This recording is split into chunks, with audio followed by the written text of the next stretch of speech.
La gran pregunta que vamos a explorar. Porque las crisis, por duras que sean, no solo destruyen. También nos obligan a crear, a innovar a una velocidad de vértigo y sobre todo a replantearnos los cimientos de cómo vivimos, cómo aprendemos y cómo nos cuidamos. Así que la idea central es esta. La pandemia actuó como el catalizador definitivo. Fue en esencia un experimento forzado a escala planetaria que nos obligó a todos a adoptar tecnologías y métodos que de otra forma habrían tardado años, quizás décadas, en implantarse. Y todo empezó con ese salto.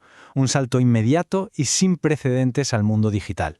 Cuando el mundo físico echó el candado, dos de sus pilares más importantes, la educación superior y la sanidad, tuvieron que reinventarse por completo, y no en meses, sino en días. Y es que el paralelismo es increíble si lo piensas. Por un lado, las universidades cerrando, dejando campus y aulas fantasma. Por otro, los centros de salud limitando el acceso al máximo, obligando a los pacientes a quedarse en sus casas.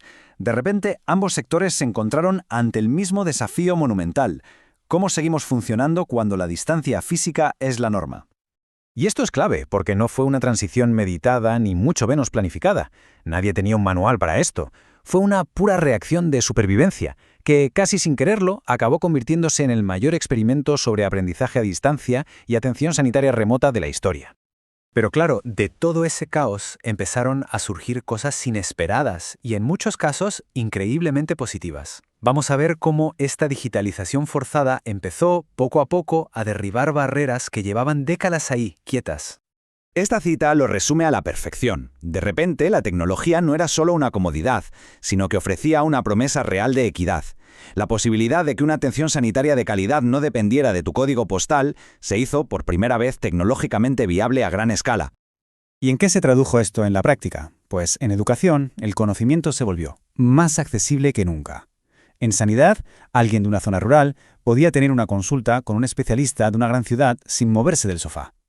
Para estudiantes y pacientes, el beneficio era directo: ahorro de tiempo, de dinero y, por supuesto, una mayor seguridad al evitar desplazamientos. Y claro, el resultado fue un aumento de la eficiencia casi de la noche a la mañana.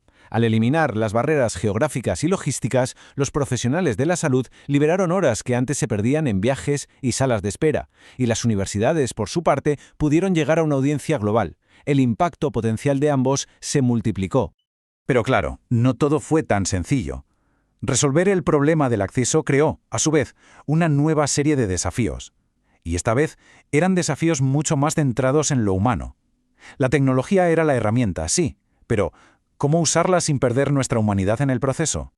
En educación, el gran reto se llamó humanizar, porque el objetivo ya no era solo pasar apuntes a través de una pantalla. El reto era formar personas completas, críticas, éticas, capaces de colaborar. El aprendizaje activo se volvió más crucial que nunca para combatir la pasividad de estar simplemente mirando una pantalla. Y en sanidad, el desafío era exactamente el mismo, pero con otro nombre: telemedicina ética. ¿Cómo se protege la información médica, que es de lo más personal que existe, cuando todo está en la nube? Y más importante aún, ¿cómo se mantiene esa conexión de confianza entre médico y paciente a través de una cámara? Aquí se ven los dilemas muy claros. En educación, la lucha era contra la pasividad, contra el alumno que solo escucha. En sanidad, la batalla era por la seguridad de los datos. Pero si te fijas, en ambos casos, el problema de fondo no era la tecnología en sí, sino cómo la integramos para que sirva a nuestras necesidades humanas más fundamentales. Todo esto, como es lógico, nos lleva a una conclusión inevitable. La experiencia de la pandemia nos enseñó que la solución no es ni volver al pasado, ni tirarnos de cabeza a un futuro 100% digital. La clave, como en tantas cosas, está en la mezcla inteligente.